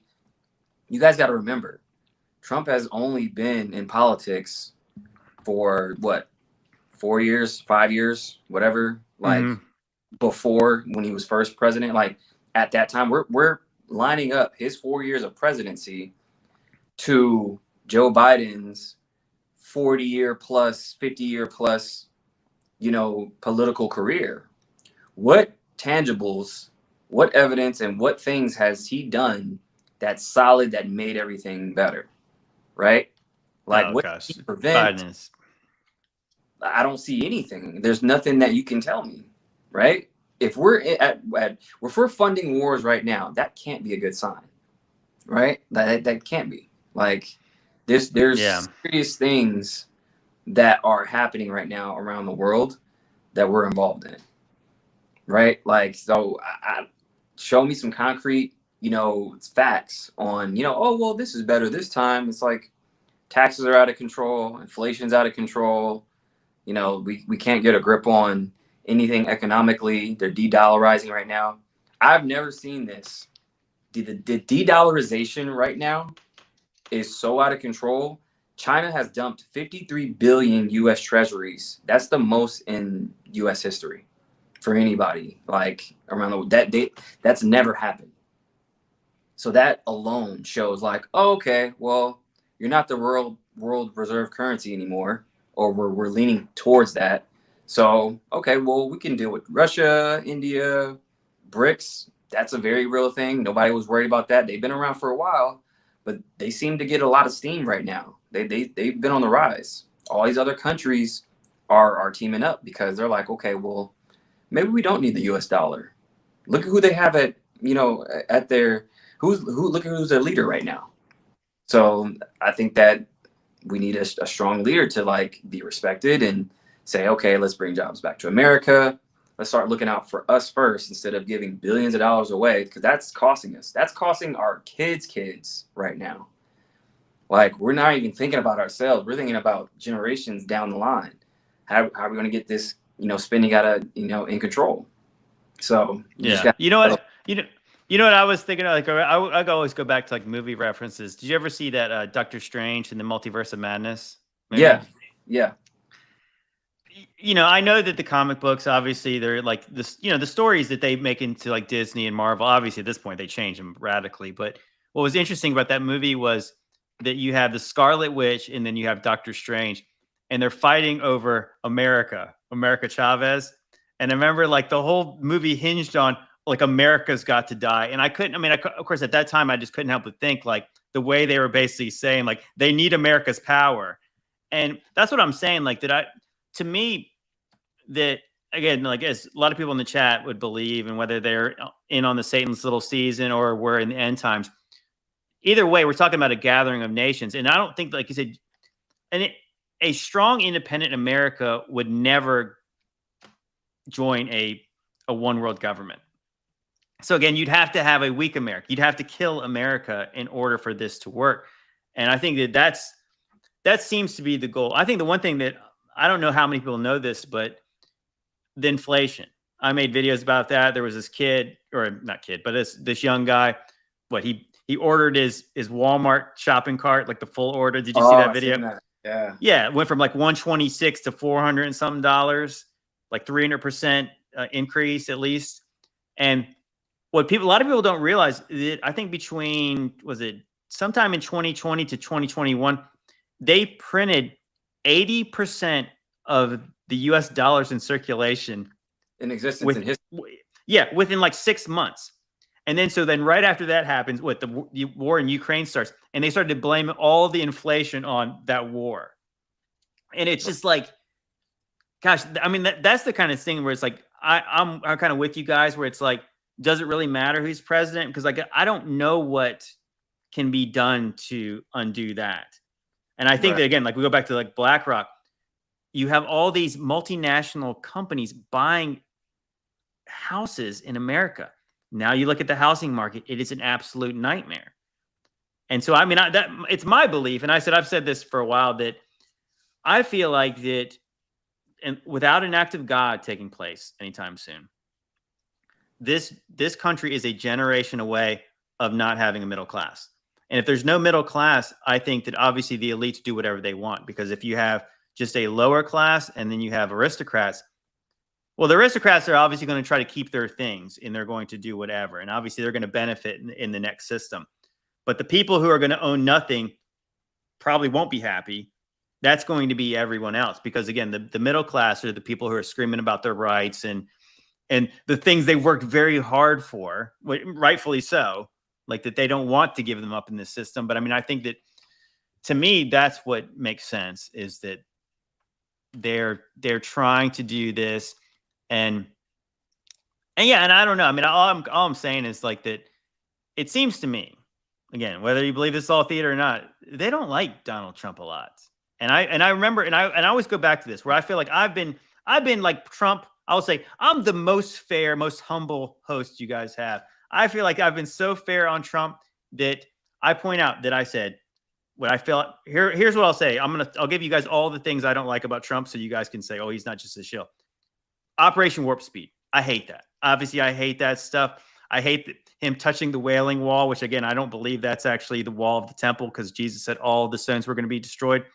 Obviously, his son-in-law, 666 Park Avenue, Jared Kushner, Kabbalah, his Kabbalah daughter. I mean, there's a lot of reasons to be skeptical. In his book, he talks about the Kabbalah. At the same time, I was saying, like, okay, so he makes it in New York City, then he makes it in Hollywood. How? He's living on the same street as Epstein. Does he know what's going on? Obviously, he knows what's going on. He had like was it Vanity Fair, one of these articles? He mentions how he likes young girls. I mean, yeah. Like, so he knows, he's been in with them. But at some point, I mean, this is, I always said, just to be fair, it seemed like he turned on them. Unless he was playing an absolute part. The Space Force. Well, I would say the Space Force. Yeah, Space Force. Yeah, that's good call. That's another one. Yes. But what I really couldn't get over is when he went to Davos. He was in Davos and he railed against socialism. And it was right then that George Soros, again, his name keeps popping up, came and says that after he said we'll never be a socialist country, George Soros says he has to lose in November. And it was kind of like they kind of put it out like that he has to go. And then therefore he did. And obviously you see the way January 6th, all the stuff after that. And it's, to me, yeah, I mean, again, getting into like the Russiagate stuff, if he's playing a role, like what is the role to literally, like they're hounding every bit of his life to try to ruin his reputation. Like, who else would put up with this crap? I mean, again, he had it, like, as far as the world would be concerned, he kind of had it made. You know, like, he was obviously, all the athletes and rappers all loved him. They rapped about him. Exactly. And, you know, like he about him. Yeah, he was like, he got to go to all the parties, of course, including probably the Epstein ones. He got, I don't know what he did there, but I mean, the point is, like, that these people were all one. I believe he was in the club. And maybe, you know, like I said, to not be so cynical, maybe he did say, I don't like this much. I mean, there is a point where you see like the people, I believe, who are on the inside, every now and then they do seem like they're snapping out of it a little bit. Like, wait a minute. I got all the stuff, but I didn't really want it to be like this. I mean, that's what I hope, but I'm not naive either. That saying like, yeah, the Operation Warp Speed stuff. I really said, wow, like he still doesn't actually say that that was a mistake. And I think Yeah. He's not perfect. He's not perfect at all. That's the part that I really wished he would come back and say, because again, I think a lot of people are saying like, okay, that happened. What happens if there's something like that in the future? And that's when I think most people are like saying, well, what would he do the same thing? And I think it would be hard to argue that he would not do the same thing, because he has not, like, it's kind of crazy, like just going back to how you said like there's a full-on attack against him and we're asking why. But how come, looking at, I'll just say Joe Biden, for instance, we go back in his past and look up the Biden crime bill. Then we look up the thing he said about black people, calling us animals and all this. Where's all that hate and you know, where's that energy? Where's all that hate for him? Because he said all these things before. It's documented. He had the Biden crime bill that was terrible. Like all these different things that he's done in his past, in his career. But we don't look into his past at all. It's like, oh, he's a nice old man. And they're painting his picture and all this other stuff. Because we can go back in Trump's past and be like, oh, he was doing this, hanging out with this and this person and doing all that.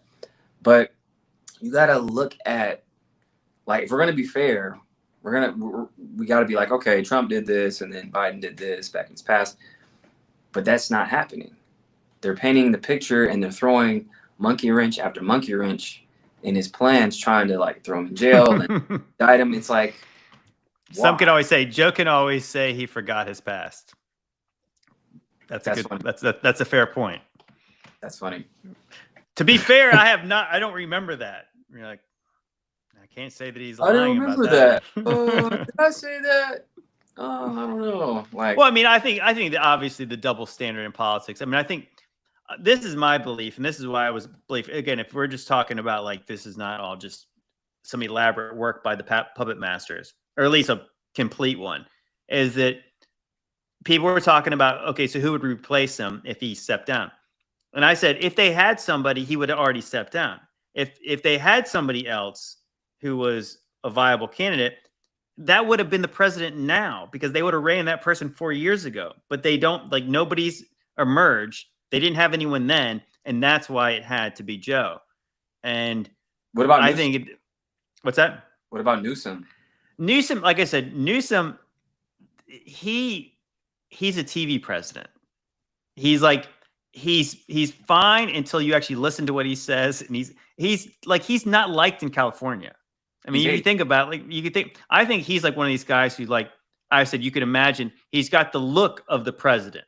And so they would all be like, oh, they would have some press conference and he would be really sharp because he can give a speech, but then he would actually have to respond to something and you would realize how empty that suit is. He's a TV president. So I think that, like, he would be exposed very quickly on how, and he'd be unlikable, Right. like, right. He would have so many, like, he would have so much ammo against him.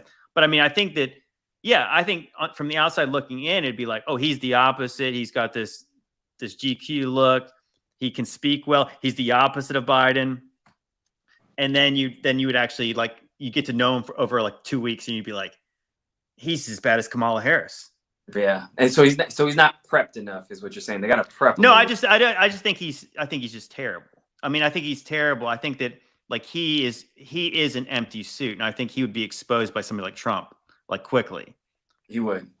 He actually, he would actually. Yeah, I mean, so that's what I'm saying. But I think that, again, he has, like, it's easy to say, because I remember, like, there's been Republican people like that I, like, back in the day when I was really when I actually believed in this system, I'd be like, oh, he's pretty good. And then you'd actually see them get like a Marco Rubio type, where, like, oh, he'll give a good soundbite sometimes, but then obviously he'll look like an amateur when he gets really in front of the cameras and it's like all the eyes are on him. Right. Lots of people can look good from the sidelines.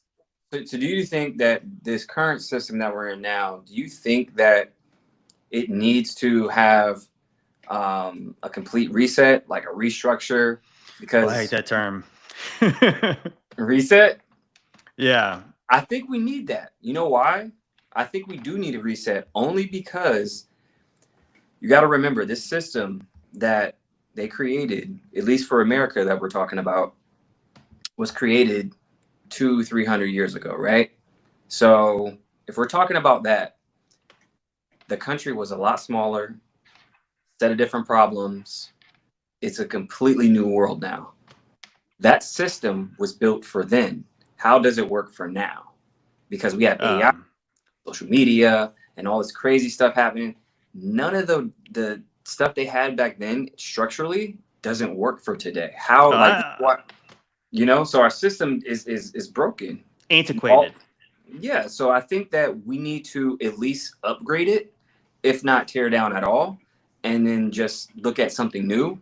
But something has to give at this point, only because look at all the problems that we have. And, I think that I think that with the presidency, the seat itself is becoming a problem. It's causing division because we have this two-party system and everything else. Now, I'm not saying, oh, yeah, we need a one world government and all that stuff. I think we need to restructure how things are done here, only because we can't move forward and advance because we're putting too much pressure and we're giving one person too much credit. How does one man, especially somebody at the age that they're at, 78, 80 years old, to come up with new ideas and govern a whole nation? That's a lot, right? So, like, I don't think one man can really run a nation like that. I don't care how good you are. Well, so it was not originally intended to be one man doing it. I mean, like, that's like, if we were taught, again, like you talked about earlier about going back to under the Constitution. They don't. I mean, that's a guideline to them. That's not actually the rule. And I think that, to answer your question, yeah, the system is broken, but the real problem is, as you said before too, we're like free range slaves. I mean, I can just speak for myself, where like that, I was a guy who became disillusioned around 2020 when I was like, okay, so I went out and chased the American dream. I sort of think I got it, like from what I was told it was supposed to be. And then one day you get it and you realize, like, gosh, I've got a lot of friggin' bills to pay now. And I got to keep working to pay for all the stuff that I've got. And so, like, that's the real problem we're in right now. We're like, they don't want to fix it because, again, like, the people who can print money, who can actually just put zeros at the back of their bank account and then have money, we're working for it, and we'll never, like, that's what they want. I mean, like, they want us to be in debt slavery. And then again, so we'll accept the next thing. And like, but yeah, as they have not been shy about telling us, people like Elon Musk saying that you have, and I'm Hillary Clinton too, you have AI and you have like all the automation machines. Yeah, lots of jobs are going away. And so as jobs go away, obviously for most people that takes their purpose away of life. Where, I mean, again, like, just because a machine could do a job doesn't mean they should. You know, like, if you want to live in a society where, like, again, you see what happens when adult men don't work. It ain't good. It ain't good for anybody. Right. But again, they don't care what's good for anybody. I think that if you go back to the, like, one day, I don't know what you know about the Little Season stuff, but have you ever looked into like the orphan train stuff and all that weird stuff? No, what's that? Well, we'll have to get into that later. But I mean, there was a time where I think there was a lack of labor, a labor force. And it was quickly around kind of like the Richard Nixon, Henry Kissinger days. They were already lamenting how there's too many useless eaters around. So that's obviously the term that gets thrown around now. We're like, yeah, they have too many people now because they're not going to need us to be their labor anymore because they're replacing us. And I think that's the real problem. And I think that's why there's a problem at the border, because it's not a problem for them. It's a problem for us. They're trying to get, once again, they're trying to squeeze out the middle class. And how do they squeeze the middle class out? By importing like more workers who work for less. So our wages cannot go up because they're continuing to import people who are going to work for less. I mean, so I mean, obviously, I believe that's the black pill. That again, I don't think that Trump, anybody else is going to be able to change what's coming. I think I do believe there's a possibility of a delay at things, and I think that yeah, I mean, I think that again, if you're going to say who's better, who's worse, yeah, I mean, obviously, I think Trump would delay because, and that's why they hate him so much.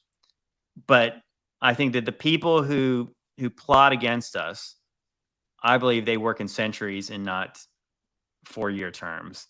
Right. And so Sure. they'll do what they got to. And again, I don't want to ever to give them too much credit either that they can control everything, but the trajectory of our lives are leading to this point where yeah, like it's not sustainable in the least now. I think that, to be honest, yeah, I don't like to give them. I don't even like to call them elites, because that is, again, giving them a lot of credit.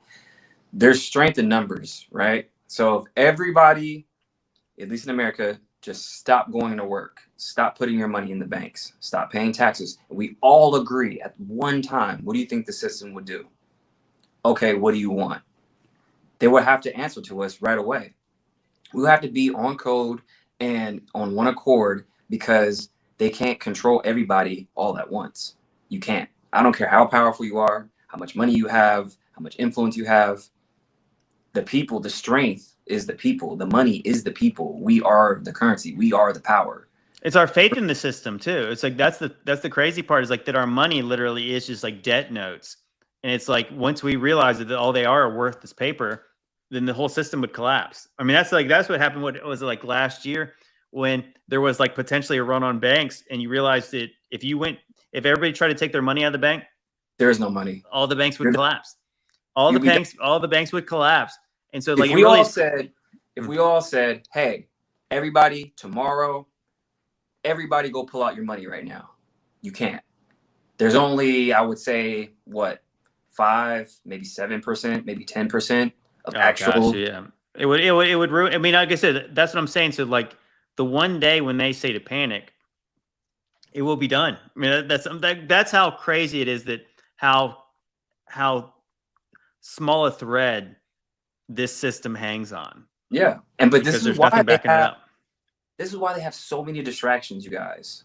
Sports, music, bread and circuses. Everything they throw at you guys is to distract you, because they don't want you to have critical thinking. Because as soon as we all, okay, let's go pull out our money out. Let's stop paying taxes. Let's do this. Let's do that at one time.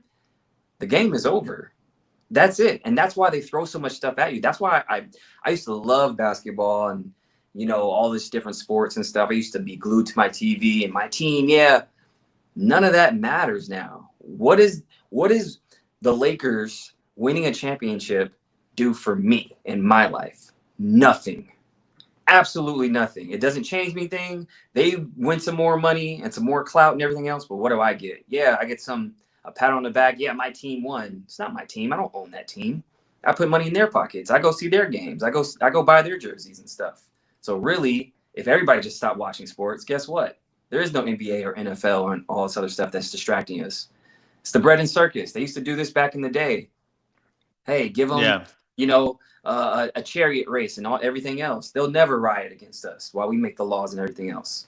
That's exactly. Yeah, go watch Gladiator again. That's basically what the story is. That's why they have Netflix. If you guys know the history of Netflix, the guy who created Netflix, his family member, I forgot who it was. His oh yeah, gosh, who was that? Yeah, I know what you're talking about. I forgot what family member, but he's like the father of propaganda.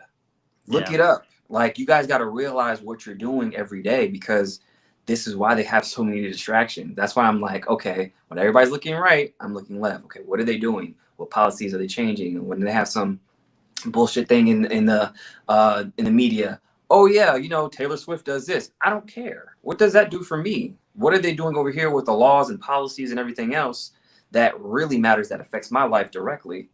So that's why, I started my whole brand, because I'm like, if you're not going to uprise, at least ask the questions, and then maybe I can spark the mind for the next generation to at least do my part and be like, hey, we should be asking questions. Look at what happened here. Look what happened there. There's a lot of weird stuff going on. Bernays is yes. Thanks, you still Prill. Yeah. There you go. So like, I don't even watch Netflix. I don't have a subscription.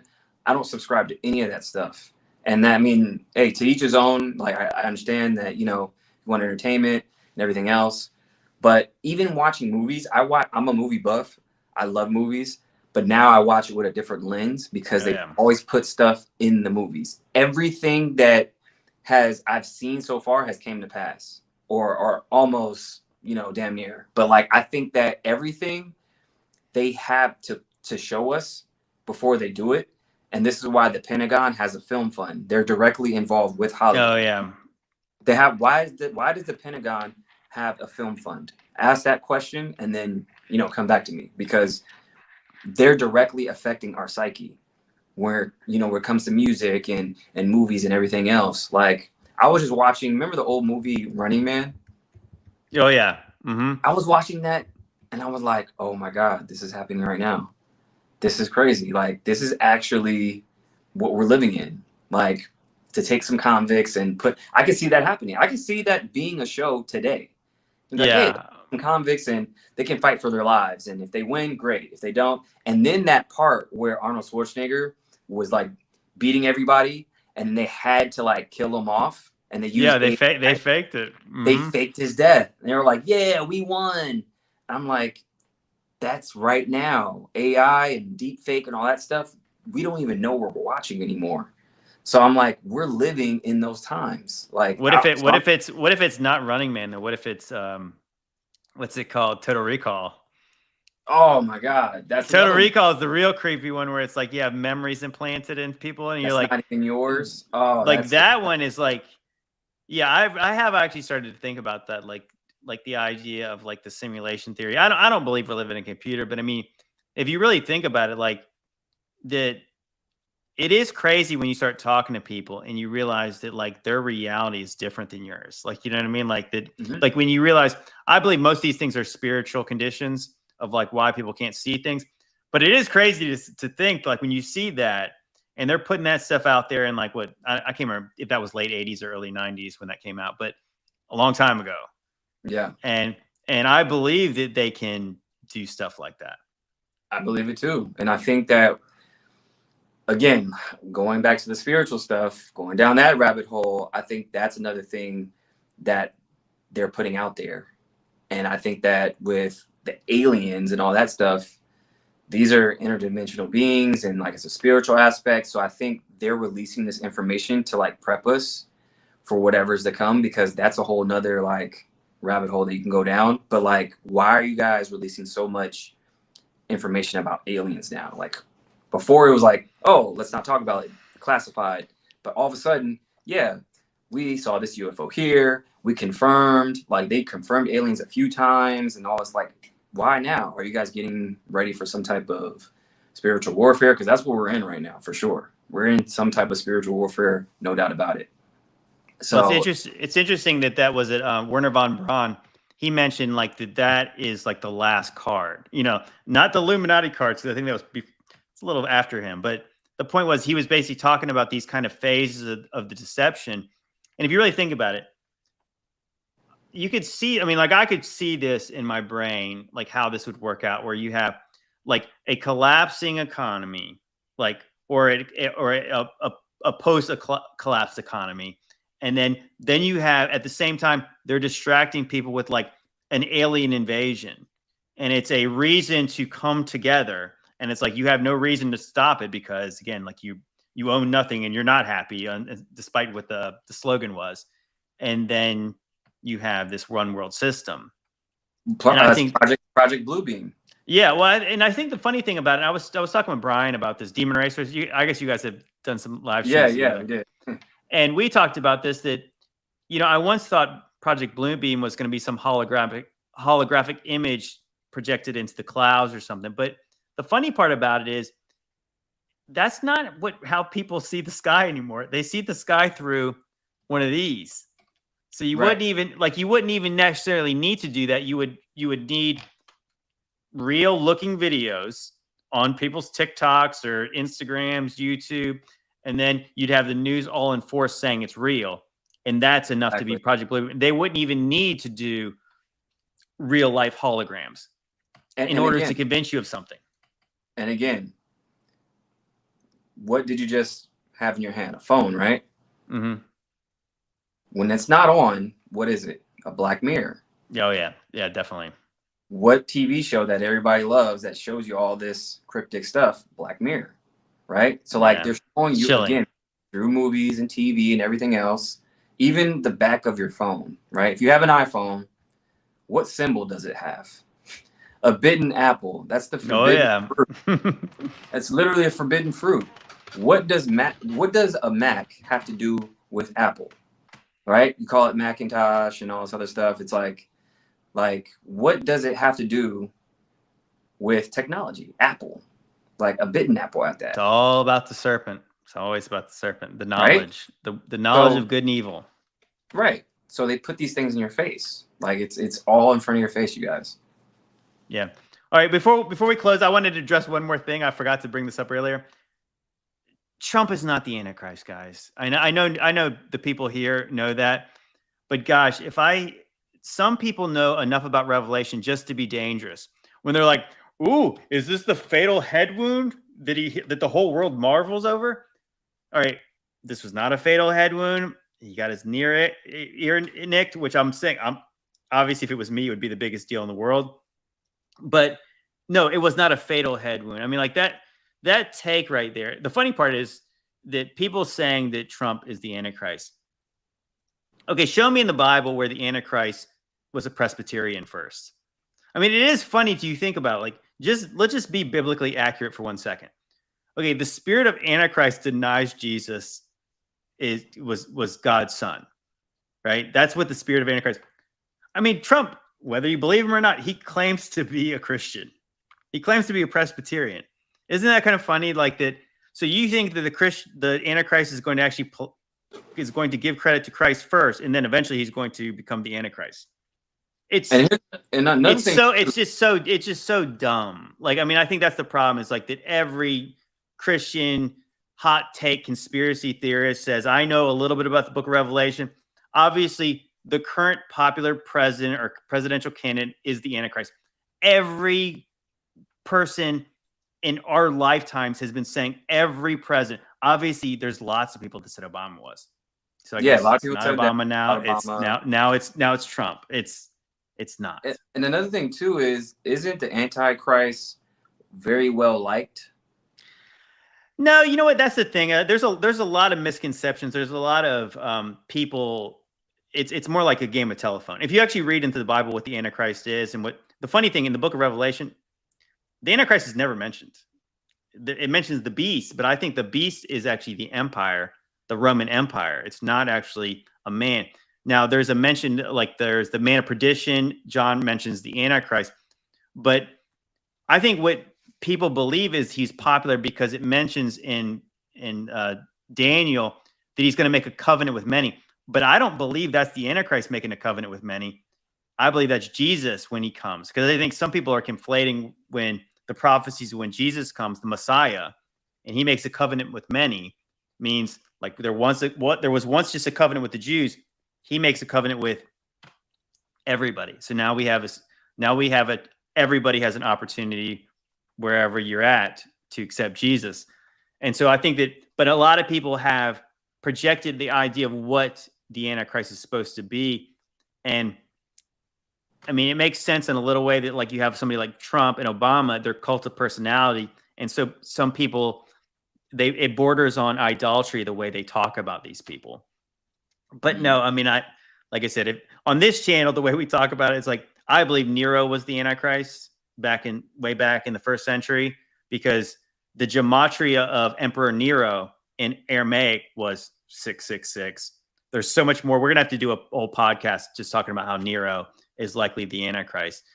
But it all focuses on like this idea of like, we live in the most important time of all time, because obviously we're here, right? So like, Right. how could it be more important than this? So obviously we're in the time when the Antichrist is going to come, all of the things are going to happen.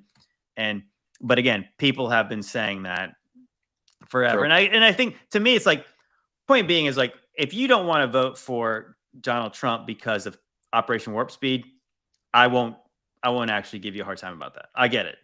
You know, if you don't want to vote for him because you think he might be the Antichrist, I'm going to say, yeah, shaking my head. The internet has failed you.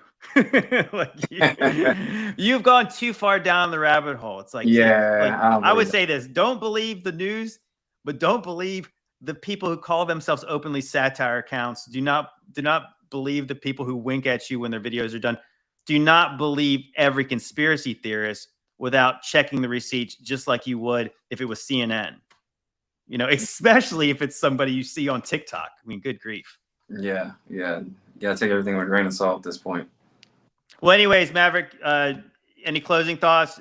Give us your closing thoughts and tell us where people can find you at. At the end of the day, you guys, just look at the evidence. Always question everything, and always say, you know, don't believe me, but just believe in yourself, and then, you know, have some discernment, and just, you know, look at things for what it is and what it, you know, what. Just have, don't, like you said, don't look at CNN and Fox News and TikTok and always. Just look at everything and just ask yourself why, and then go from there. Have some receipts, and then try to put it together. And this is why what we do too. We help you along the way to do those things best we can. We're not always right. I'm not always right, but you know, that's what I do. But anyways, you guys can find me at Maverick Approach on Instagram. My X account is MAV Approach. And then on what else? YouTube, it's the same thing. Just type in the Maverick Approach, I'll come up. And that's where you can find me. MaverickApproach.com is my website. And then also I have a text opt-in so I can text you guys. So text MAV, M-A-V, to 26786. That'll opt you into my text. So whenever I go live and have new videos, I can text you guys. Well, I appreciate you having you on, man. Yeah, obviously, you send me your links. I'll put them in the description later so people can check you out. Obviously, like if you guys want to see more, you know, discussions about this, I know obviously this is a departure from the typical stuff we talk about, but you know what? Sometimes grown-ups have to talk about the news. I mean, like whether you it's like, I mean, I want to talk these things out, and I appreciate a conversation with you, Maverick, that we can talk these things out as we're thinking about these things aloud. And yeah, again, we don't always have to agree about everything. Like the chat too, you know, that's how you know that I might be a real person, is that, you know what, that I don't always just say all the things you want me to say. Right. But yeah, anyways, I appreciate you having you on, man. And obviously we'll have to do this again. And if, like I said, if you guys want to see guys like Maverick, I think a lot of us are trying to transition off like the smaller apps to go to YouTube to talk more, like have these more long form. So hit the subscribe button on his channel, and let him know what you guys think, and let me know what you guys thought. So I appreciate you guys. Appreciate it. God bless y'all. Cool. Thank you. Later. All right. So we're still recording, but yeah, what'd you think?